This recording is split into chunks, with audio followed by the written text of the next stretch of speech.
নমস্কার বন্ধুরা, কৌশিকিস all world চ্যানেলে আপনাদের সকলকে স্বাগত জানিয়ে শুরু করছে আজকের প্রথম ভিডিও। দেখুন আমার কৌশিকী খেলা করছে আর ওকে একটু জল খাওয়াবো, তাই আমি চলে এসেছি। প্রচুর গরম পড়ছে, ও একদম খেতে চায় না, খাওয়া নিয়ে খুব ঝামেলা, জলটুকুও নিজের ইচ্ছায় খায় না। খুব গরম, আমরা মানে হাঁপসে যাচ্ছি গরমে আর কি। এদিকে রান্না করছি, ভেন্ডি দিয়ে তেলাপিয়া মাছের ঝোল করব, এটা রাতের রান্না করছি। এদিকে দেখুন খুব সুন্দর তেলাপিয়া মাছগুলো পেয়েছিল বাজারে, আর আমরা একটু বাটা মশলারই তরকারি খাই, সেই হিসেবে আমি জিরে বেটে নিয়েছি। ভাত এদিকে হয়ে গেছে, এক এক করে চলছে।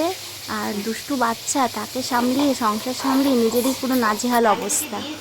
আর ও অফিস থেকে ফিরেছে, দেখছি একটা হলদিরামের নিয়ে এসছে লাড্ডু, কেশর লাড্ডু, যে সবাই তো জানেন ওই লাড্ডুটা খেতে খুব ভালো লাগে।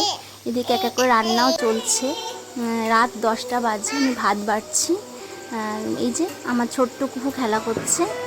আর দেখুন আমার আজকের ব্লগটা আপনাদের কেমন লাগলো অবশ্যই কমেন্টে জানাবেন। যদি ভালো লাগে অবশ্যই আমার চ্যানেলটিকে সাবস্ক্রাইব করতে ভুলবেন না। সবাই ভালো থাকুন, সুস্থ থাকুন, আমাদের সাথে থাকুন। আর টিভিতে দেখুন আমার কার্টুন চলছে, আমার মেয়ে দেখছে, ওগুলোই দেখে সারাদিন।